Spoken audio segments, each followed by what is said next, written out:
Hello and welcome back to our YouTube channel English with Ilyas. Today we are back with our new lesson, class 8th, special English lesson 12, How I taught my grandmother to read. कैसे मैंने अपनी दादी माँ को पढ़ना सिखाया. So let's start our lesson. Why should one go to school? किसी को स्कूल क्यों जाना चाहिए? What happens if one remains illiterate? क्या होता है अगर कोई अनपढ़ रह जाए, पढ़ लिख ना पाए, असाक्षर रह जाए. When I was a girl of about 12, I used to stay in a village in North Karnataka with my grandparents. जब मैं 12 साल की एक छोटी लड़की हुआ करती थी, तब मैं अपने दादा दादी के साथ नॉर्थ कर्नाटका के एक गांव में रहा करती थी. यूज्ड टू, यहाँ पर ये यूज्ड टू का यूज़ किया गया है. यूज्ड टू का यूज़ हम तब करते हैं जब कोई चीज़ पास्ट में हुआ करती थी, पास्ट को हैबिट को शो करने के लिए करते हैं, यानी वो चीज़ पास्ट में होती थी, अब नहीं होती है. Those days the transport system was not very good, so we used to get the morning paper only in the afternoon. उन दिनों यातायात के साधन इतने अच्छे नहीं हुआ करते थे, इतने एडवांस ट्रांसपोर्ट सिस्टम नहीं थे, इसलिए हमको जो मॉर्निंग पेपर था वो दोपहर में ही मिला करता था. The weekly magazine used to come one day late. और जो वीकली मैगजीन आती थी, जो साप्ताहिक पत्रिका आती थी, वो एक दिन लेट आया करती थी. All of us would eagerly wait for the bus which used to come with the papers, weekly magazines and the post. है ना, हम सभी बड़ी ही ईगरली वेट करते थे. ईगरली यानी उत्सुकतापूर्वक, व्यग्रता से उस बस का इंतज़ार करते थे. किस बस का? जो बस पेपर्स के साथ आती थी, है ना, मैगजीन के साथ आती थी और पोस्ट के साथ आती थी. यानी वो बस के अंदर पेपर्स आते थे, मैगजीन आती थी और लेटर्स आया करते थे. At that time, Triveni was a very popular writer in Kannada language. उस समय त्रिवेणी जो है वो कन्नड़ भाषा की बहुत प्रसिद्ध लेखिका थी. She was a wonderful writer. वो बहुत ही वंडरफुल राइटर थी. वंडरफुल यानी आश्चर्यजनक, प्रशंसनीय, बहुत बढ़िया. Her style was easy to read and very convincing. उनका जो लिखने का अंदाज था, उनका जो लिखने का तरीका था, वो पढ़ने में बहुत ही आसान था और कन्विंसिंग था. कन्विंसिंग यानी विश्वसनीय, सजीव, यकीनी. causing one to believe the truth of something. One of her novels, Kashi Yatra, appeared in serial form in the Kannada weekly Karmavira then. उस समय उनका एक नावल काशी यात्रा सीरियल फॉर्म में कन्नड़ वीकली मैगजीन में आया. सीरियल यानी सिलसिलेवार, क्रमानुसार, पत्रिका, धारावाहिक, सामयिक पत्र, है ना, यानी एपिसोड फॉर्म में उनका नावल आया. और वो किस में आता था? कर्मवीरा वीकली मैगजीन के अंदर आता था. It is the story of an old lady and her ardent desire to go to Kashi और वाराणसी. ये कहानी एक बूढ़ी महिला की है, वृद्ध महिला की है, और उसकी बहुत ही उग्र और उत्सुक या उत्साही इच्छा की है काशी और वाराणसी जाने की. Most Hindus believe that going to Kashi and worshipping Lord Vishweshwara is the ultimate पुण्य. ये सभी हिंदुओं का मानना है कि काशी जाना और वहाँ जाकर के विश्वेश्वर भगवान की पूजा करना ये परम पुण्य का काम है. अल्टीमेट यानी सर्वश्रेष्ठ, मुख्य, खास, अत्यंत या परम. This old lady also believed in this. और अब उस नॉवेल में जो वो जिसके बारे में कहानी है, वो ओल्ड लेडी का भी, उस बूढ़ी महिला का भी यही विश्वास था कि काशी जाकर के या वहाँ पर विश्वेश्वर की पूजा करना बहुत ही पुण्य का काम है. And her struggle to go there is described in that novel. और उस नावल में यही दर्शाया गया है, यही चित्रित किया गया है, यही बताया गया है कि उसकी जो वहाँ काशी विश्वेश्वर जाने की इच्छा थी और वहाँ जाकर के विश्वेश्वर भगवान की पूजा करने की इच्छा थी, और वहाँ जाने के लिए जो वो स्ट्रगल करती है ना, यानी जो संघर्ष करती है, जो पैसा इकट्ठा करती है, उसके बारे में ये नावल है. In the story, there is also a young orphan girl who falls in love, but there is no money for wedding. अब इस स्टोरी में एक यंग लड़की भी है, एक युवती भी है जो कि प्यार में पड़ जाती है, लेकिन उसके पास शादी के लिए पैसे नहीं होते हैं. In the end the old lady gives away all her savings without going to Kashi. अंत में यह होता है कि वो जो ओल्ड लेडी होती है वो काशी जाने के लिए जितने पैसे बचाती है, अपनी जो सेविंग्स होती है, वो क्या करती है, वो उस लड़की को दे देती है। गिव अवे ये एक फ्रेज है। गिव अवे का मतलब होता है सौंपना या दे देना। She says the happiness of this orphan girl is more important than worshipping lord Vishweshwara at Kashi. वो बूढ़ी महिला ये कहती है कि काशी विश्वेश्वर जाके वहाँ पूजा करने से कहीं जा कर के बढ़कर इस लड़की की, इस अनाथ लड़की की खुशी है। माई ग्रैंड मदर क्रिस्टका never went to school so she could not read. अब इस लेसन की जो लेखिका है वो ये बोलती है कि मेरी दादी क्रिस्टका वो भी कभी स्कूल नहीं गई, इसलिए वो पढ़ नहीं पाती है ना।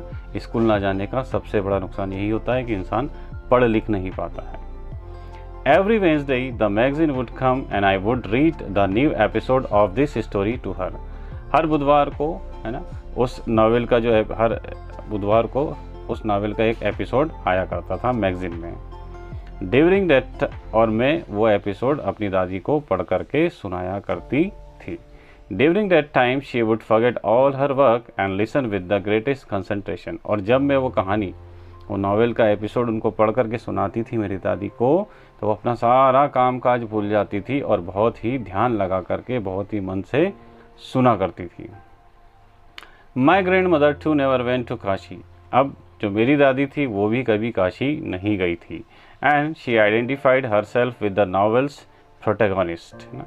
अब उन्होंने क्या समझ लिया, अपने आप को क्या मान लिया, वो बूढ़ी महिला भी, जो नावल था उसमें वो बूढ़ी महिला भी काशी नहीं गई थी। उसकी बहुत तीव्र इच्छा थी काशी जाने की, और इस लेखक की दादी भी जो है वो काशी नहीं गई थी। तो अब वो अपने आप को उस नावल की जो नायिका थी, जो लेखक, जो हीरोइन थी, उसको अपने आप को वो मानने लगी थी। प्रोटोगनिस्ट यानी नायक या मुख्य व्यक्ति, है ना। कई बार हमारे साथ भी होता है, हम लोग कोई गाना सुनते हैं या मूवी देखते हैं तो हमको ऐसा लगता है कि यार ये मूवी तो बिल्कुल हमारे ऊपर बेस्ड है, या ये गाना बिल्कुल हम पर शूट कर रहा है। So more than anybody else she was the one most interested in knowing what happened next in the story and used to insist that I read the serial out to her, है ना। इसलिए दूसरे लोगों से कहीं ज़्यादा मेरी दादी उसके अंदर, उस नावल के अंदर इंटरेस्टेड थी। वो बहुत बेसब्री से अगले एपिसोड का इंतज़ार करती थी, है ना। और जैसे ही वो आता था तो वो मुझे इंसिस्ट करती थी, यानी ज़ोर देती थी, मुझे फोर्स करती थी कि मैं उनको पढ़ करके सुनाऊँ, है ना। इंसिस्ट यानी जिद करना, हट करना, जोर देना, जोर डालना, अड़े रहना, अड़ना, ये सब इंसिस्ट के मीनिंग होते हैं। Once I went for a wedding with my cousins. एक बार मैं अपने कजिन्स के साथ एक शादी में गई। टू अ नेबरिंग विलेज, पड़ोस के एक गांव में। इन those days a wedding was a great event, है ना। उन दिनों में जो शादी हुआ करती थी एक बहुत ही महा उत्सव हुआ करती थी, है ना, बहुत बड़ा इवेंट हुआ करती थी। We children enjoyed ourselves thoroughly. हम बच्चे अपने आप को पूरी तरीके से पूरा आनंद लेते थे, पूरे मज़ा करते थे, खूब मज़े करते थे। We would eat and play endlessly savouring the freedom because all the elders were busy. हम लोग खूब खाते और खूब खेलते, अनंत खेलते, है ना, और पूरी आज़ादी का मज़ा उठा रहे थे। और आज़ादी इसलिए थी क्योंकि सारे बड़े लोग जो है वो अपने अपने कामों में बिजी थे। I went for a couple of days but ended up staying there for a week. मैं वहाँ सिर्फ कुछ 2-4 दिन के लिए गई थी, लेकिन पूरा हफ्ता वहाँ पर रुक गई। When I came back to my village, I saw my grandmother in tears। जब मैं अपने गांव वापस आई तो मैंने देखा कि मेरी दादी माँ के आँखों में आंसू थे। I was surprised, मैं एकदम आश्चर्यचकित हो गई। For I had never seen her cry even in the most difficult situations। क्योंकि मैंने कभी अपनी दादी को मुश्किल से मुश्किल परिस्थिति में भी, मुश्किल से मुश्किल स्थिति में भी कभी रोते हुए नहीं देखा था। What had happened? I was worried। क्या हुआ था, मैं इस चीज़ को लेकर के चिंतित थी। अव्वा, is everything all right? Are you okay? मैंने पूछा, अव्वा क्या सब कुछ ठीक है, क्या आप ठीक हो? She nodded but did not reply। उन्होंने सिर हिलाया अपना हामी में, लेकिन उन्होंने जवाब नहीं दिया। नॉड यानी हामी में सर हिलाना। आई did not understand her but forget the incident. मैं उनको नहीं समझ पाई, लेकिन मैं उस इंसिडेंट को, उस घटना को भूल गई। In the night after dinner we were sleeping on the open terrace of the house. रात में खाने के बाद हम लोग छत के ऊपर ओपन टेरेस में सो रहे थे। It was summer night and there was a full moon, है ना, वो गर्मी की रात थी और फुल मून था, यानी पूरा चांद था। Avva came and sat next to me. Avva आई और मेरे बाजू में बैठी। Her affectionate hands touched my forehead. उनके प्यार से भरे, कोमलता से भरे हाथों ने मेरे माथे को छुआ। होता है ना कि घर के बुजुर्ग बड़े प्यार से, कोमलता से हमारे माथे के ऊपर हाथ फेरते हैं। I realised she wanted to speak. मुझे ये एहसास हो गया कि वो कुछ बात करना चाहती है। I asked her what is the matter. मैंने उनसे पूछा कि अव्वा क्या बात है, क्या मैटर है। When I was a young girl, I lost my mother। तब उनकी दादी ये बताना चालू करती है, इस लेसन की लेखिका की दादी बताती है कि जब मैं एक छोटी लड़की थी मैंने अपनी माँ को खो दिया। There was nobody to look after and guide me। वहाँ पर कोई मेरी देखभाल करने के लिए नहीं था और मुझे गाइड करने के लिए भी कोई नहीं था, यानी मेरा मार्गदर्शन करने के लिए कोई नहीं था। लुक आफ्टर यानी देखभाल करना। My father was a busy man and got married again. मेरे फादर जो थे वो बिजी आदमी थे, बहुत व्यस्त आदमी थे, इसलिए उन्होंने दोबारा शादी कर ली। In those days people never considered education essential for girls, है ना। उन दिनों में लोग लड़कियों के लिए एजुकेशन को इतना ज़रूरी नहीं माना करते थे। So I never went to school, इसलिए मैं कभी स्कूल नहीं गई। I got married very young and had children. मेरी शादी बहुत जल्दी हो गई और मेरे बच्चे हो गए। आई बिकेम वेरी बिजी, है ना, फिर उन बच्चों को संभालने में वो काफ़ी व्यस्त हो गई। Later I had grandchildren and I always felt so much happiness in cooking and feeding all of you, है ना। और उसके बाद मेरे ग्रैंड चिल्ड्रन हो गए, यानी पोता पोती हो गए, और फिर उनको पकाना और उनको पका करके खिलाना, मुझे बहुत इसमें काफ़ी खुशी मिलती थी। At times I used to regret not going to school। कभी कभी मुझे स्कूल ना जाने का अफसोस भी होता था। So I made sure that my children and grandchildren studied well। इसीलिए मैंने इस चीज़ का पूरा ध्यान रखा, इस चीज़ पर पूरा जोर दिया है कि मेरे बच्चे और मेरे बच्चों के बच्चे, यानी मेरे पोता पोती अच्छे से पढ़ लिख लें। I could not understand why my 62 years old grandmother was telling me a 12 years old the story of her life in the middle of the night, है ना। मुझे ये समझ नहीं आ रहा था कि मेरी 62 ईयर्स एज की जो दादी माँ थी, यानी 62 साल की जो बूढ़ी मेरी दादी थी, वो आधी रात को मुझे एक 12 साल की बच्ची को अपनी जीवन की कहानी क्यों बता रही थी। But I knew I loved her immensely and there had to be some reason why she was talking to me, है ना। लेकिन मैं ये जानती थी कि मैं उनसे बहुत प्यार करती थी और वो भी मुझसे बहुत प्यार करती थी, और मुझे ये पता था कि इसका ज़रूर कोई ना कोई कारण ज़रूर होगा कि वो मुझसे इस तरीके की बात कर रही। I looked at her face. मैंने उनके चेहरे की तरफ देखा। It was unhappy and eyes were field with tears. वो दुखी थी और उनकी आंखों में आंसू थे। अवा don't cry, what is the matter, can I help you in any way. तब वो बच्ची कहती कि अवा प्लीज़ रोइए मत, क्या बात है, क्या मैं आपकी किसी तरीके से मदद कर सकती हूँ। Yes I need your help. तब उसकी दादी कहती कि हाँ, मुझे तुम्हारी हेल्प की ज़रूरत है, मदद की ज़रूरत है। You know when you were away Karmaveera came as usual, है ना। उसने कहा कि तुम्हें पता है कि जब तुम बाहर गई थी, शादी में गई थी, तब कर्मवीरा जो है वो हमेशा की तरह आई। कर्मवीरा जो है ये वीकली मैगजीन है जिसके अंदर वो नावल के एपिसोड्स आते थे। I saw the pictures that accompany the story of Kashi. मैंने उस कहानी के साथ जो पिक्चर्स आई थी, जो फोटोज़ आई थी, मैंने उनको देखा। यात्रा and I could not understand anything that was written, ना, यानी उस काशी यात्रा की जो नॉवल मैगज़ीन के साथ जो फ़ोटोज़ आई थी वो मैंने देखे, लेकिन क्या लिखा हुआ था ये मैं कुछ भी नहीं समझ पाई। I waited eagerly for you. मैं बहुत ही उत्सुकता के साथ तुम्हारा इंतज़ार कर रही थी। टू रिटर्न, है ना, यानी तुम्हारे वापस आने का काफ़ी उत्सुकता के साथ इंतज़ार कर रही थी। I felt you would come early and read for me, है ना। मैं ये महसूस कर रही थी, मेरी ये इच्छा हो रही थी कि तुम जल्दी से वापस आ जाओ और मेरे लिए उस कहानी को पढ़ दो। I could have asked somebody, मैं किसी और को भी ये बोल सकती थी, इन द विलेज, गाँव के अंदर किसी और को भी बोल सकती थी कि मुझे पढ़ के सुना दो, but I was too embarrassed to do so, लेकिन मुझे ऐसा करने में काफ़ी शर्मिंदगी महसूस हो रही थी, शर्म आ रही थी।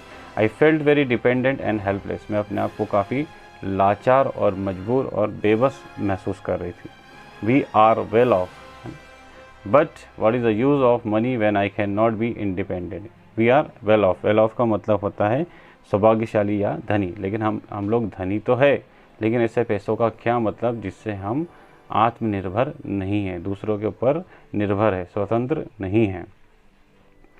आई did not know what to say in answer, अव्वा continued, है ना, मुझे नहीं पता था कि मैं क्या जवाब दूँ अव्वा को। अव्वा इस तरीके की बातें कर रही थी, लेकिन अव्वा जो है वो अपनी बात को उन्होंने कंटिन्यू रखा, वो आगे बोलती रही। I have decided to learn Kannada alphabet from tomorrow onwards. अब उसकी दादी ये कहती, इतना सब उनका जो बोलने का मकसद था उसके पीछे ये कारण था कि उन्होंने ये डिसाइड किया था कि वो कल से कन्नड़ अल्फ़ाबेट पढ़ना शुरू करेंगी, सीखना शुरू करेंगी। I will work very hard, मैं बहुत कड़ी मेहनत करूँगी। I will keep Saraswati Puja day during Dussehra as the deadline, है ना, और दशहरा के समय में मैं सरस्वती पूजा भी रखूँगी, है ना, और तब तक मैं पढ़ना सीख जाऊँगी। I saw the determination on her face, मैंने उनके चेहरे पर डिटर्मिनेशन देखा, डिटर्मिनेशन यानी दृढ़ संकल्प देखा। Yet I laughed at her, फिर भी मैं उनके ऊपर हंसी। Avva, at this age of 62 you want to learn alphabet. Avva, आप ये 62 साल की उम्र में आप अल्फ़ाबेट सीखना चाहती है, ABCD सीखना चाहती है, क ख का सीखना चाहती है। All your hair is grey, your hands are wrinkled, you wear spectacles and you work so much in the kitchen, है ना, तुम्हारे सारे बाल जो है वो ग्रे यानी सफ़ेद हो चुके हैं। Your hands are wrinkled, wrinkled यानी झुर्रियाँ आ चुकी हैं आपके हाथों पर, और आप चश्मा पहनती है और आप दिन भर किचन में काम करती है। For a good cause if you are determined you can overcome any obstacle. I will work harder than anybody but I will do it, है ना। तब अव्वा ये कहती है, उसकी दादी ये कहती है कि अगर किसी अच्छे काम के लिए आप डिटरमाइंड हो, आपके अंदर दृढ़ संकल्प है, तो आप किसी भी मुश्किल के ऊपर काबू पा सकते हो, किसी भी मुसीबत पर विजय पा सकते हो। ऑब्स्टिकल यानी मुश्किल या परेशानी, और ओवरकम यानी विजय, जीतना, काबू करना। मैं दूसरों से ज़्यादा मेहनत करूँगी और इसको करूँगी ही, लेकिन मैं पढ़कर ही रहूँगी। For learning there is no age bar, है ना, सीखने की कोई उम्र नहीं होती। The next day I started my tuition, अगले ही दिन से मैंने अपनी ट्यूशन स्टार्ट कर दी। Avva was a wonderful student, Avva जो है वो एक बहुत ही शानदार स्टूडेंट थी, वो ज़बरदस्त स्टूडेंट थी।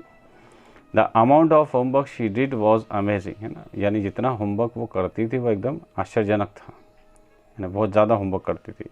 She would read, repeat and recite, वो पढ़ लेती थी, रिपीट कर लेती थी और उसको दोहरा भी लेती थी। I was her only teacher and she was my first student. Little did I know then that one day I would become a teacher in computer science and teach hundreds of students, है ना। मैं ही उनकी एक teacher थी और वो मेरी पहली स्टूडेंट थी, और उस वक्त मुझे भी ये पता नहीं था कि एक दिन मैं भी कंप्यूटर फील्ड में, कंप्यूटर साइंस में एक टीचर बन जाऊंगी और कई सारे बच्चों को पढ़ाऊंगी। The Dashera festival came as usual. Secretly, I bought Kashi Yatra, which had been published as a novel by that time, है ना। दशहरा फेस्टिवल आ गया, है ना, और चुपचाप से मैंने जो काशी यात्रा जो नावल था, अब वो पहले एपिसोड में आता था, अब वो जो है नावल के रूप में छप चुका था, तो उसने अपनी दादी के लिए उसको खरीद लिया था। My grandmother called me to puja place and made me sit down on a stool. मेरी दादी ने मुझे पूजा की जगह पर बुलाया, पूजा के स्थान पर बुलाया और मुझे एक स्टूल पर बैठा दिया। She gave me a gift of a frock material, फिर उन्होंने मुझे फ्रॉक मटेरियल गिफ्ट में दिया, उपहार स्वरूप उन्होंने उनको पढ़ाया था तो, और दशहरा भी था। Then she did something unusual, लेकिन उसके बाद जो उन्होंने किया वो बिल्कुल सामान्य नहीं था, ऐसा पहले कभी नहीं हुआ था। She bend down and touched my feet, वो झुकी और उन्होंने मेरे पैर पड़े। अब दादी अपनी पोती के पैर पड़ रही है, कितना अजीब लगेगा सोचो, I was surprised and taken aback, मैं एकदम मतलब भौचक्की रह गई, आश्चर्यचकित हो गई और मैं एकदम पीछे हट गई, मतलब मेरे को धक्का लगा, भौचक्की रह गई। Elders never touch feet of youngsters, बड़े जो है वो छोटों के पैर कभी नहीं छूते हैं। We have always touched the feet of God, elders and teachers, हम हमेशा ही जो है वो भगवान के, बड़ों के और टीचर्स के पैर छूते आए हैं। We consider that as a mark of respect, और हम इसको एक सम्मान का प्रतीक मानते हैं, मान का चिन्ह मानते हैं। She said, I am touching the feet of a teacher, not of my granddaughter, a teacher who taught me so well. अब उसकी दादी ये कहती है कि मैं अपनी पोती के पैर नहीं पढ़ रही हूँ, मैं तो एक टीचर के पैर पढ़ रही हूँ, और वो टीचर जिसने मुझे बहुत अच्छे से सिखाया, इतना अच्छा सिखाया कि अब मैं बहुत अच्छे से पढ़ सकती हूँ। With so much of affection that I can read any novel confidently in such a short period, है ना, और उन्होंने मेरे को इतने प्यार से इतना अच्छा पढ़ना सिखाया है कि मैं बहुत कम समय में अब किसी भी नावल को बहुत ही विश्वास के साथ पढ़ सकती हूँ। नाउ आई एम इंडिपेंडेंट, अब मैं इंडिपेंडेंट हूँ, यानी मैं आत्मनिर्भर हूँ, मैं किसी दूसरे पर निर्भर नहीं हूँ। It is my duty to respect a teacher, ये मेरा कर्तव्य है कि मैं टीचर का सम्मान करूँ। It is not written in our scriptures that a teacher should be respected irrespective of the gender and age, है ना, हमारे जो स्क्रिप्चर्स हैं, यानी जो धार्मिक ग्रंथ है, उसके अंदर ये कहीं नहीं लिखा है कि एक टीचर का सम्मान उसके जेंडर या उसके एज के हिसाब से करना चाहिए, है ना। टीचर छोटा हो, बड़ा हो, वो महिला हो, पुरुष हो, उसका सम्मान करना चाहिए। I did return the namaskar to her by touching her feet and gave my gift to my first student. मैंने भी अब उनको रिटर्न में नमस्कार किया, उनके पैर छुए, और जो गिफ्ट मैं उनके लिए लाई थी, मैंने उनको, अपने पहले स्टूडेंट के लिए जो गिफ्ट लाई थी वो उनको दिया। She opened it and read immediately the title Kashi यात्रा by Triveni and the publisher's name.